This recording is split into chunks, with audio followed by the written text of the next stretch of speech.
Mithran TNPSC YouTube channel நேயர்கள் அனைவருக்கும் வணக்கம். இன்றைக்கி போட்டித் தேர்வில் நம்ம என்ன பார்க்க போகிறோம் அப்படின்னா 8ஆம் வகுப்பு தமிழில் சில கொஸ்டின் பார்க்க போகிறோம். ஃபஸ்ட்டு கொஸ்டின், புதிய அறம்பாட வந்த அறிஞன் மரம்பாட வந்த மறவன் என்று பாரதியாரை புகழ்ந்தவர் யார்? பாரதிதாசன். திரும்ப பார்க்குறோம். புதிய அறம்பாட வந்த அறிஞன் மரம்பாட வந்த மறவன் என்று பாரதியாரை புகழ்ந்தவர் யார்? பாரதிதாசன். செகண்ட் கொஸ்டின், செய்யுளுக்கும் மரபுக்கும் உள்ள தொடர்பை பற்றி கூறும் நூல் எது? தொல்காப்பியம். என்ன கேள்வி? செய்யுளுக்கும் மரபுக்கும் உள்ள தொடர்பை பற்றி கூறும் நூல் தொல்காப்பியம்.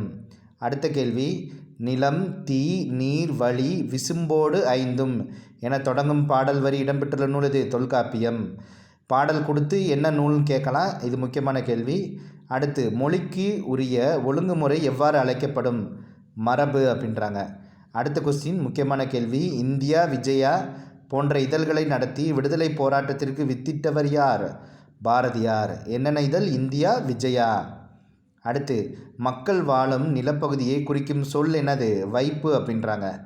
அடுத்த கேள்வி, தொல்காப்பியத்திற்கு ஒவ்வொரு அதிகாரமும் எத்தனை இயல்களை கொண்டுள்ளது அப்படின்னு கேட்டுறாங்க. என்ன கேள்வி? தொல்காப்பியத்தின் ஒவ்வொரு அதிகாரமும் எத்தனை இயல்களை கொண்டுள்ளது அப்படின்றாங்க.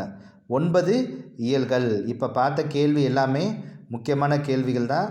ஆமாம், 8ஆம் வகுப்பு புக்கில் இருக்குது. இப்போ உள்ள சமச்சீர் கல்வி புக்கில் இருக்குது. படித்து வச்சுக்கோங்க.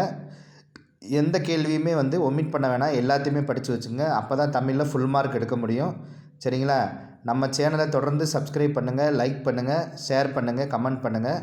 மற்றும் ஒரு காணொலியில் சந்திப்போம். நன்றி, வணக்கம்.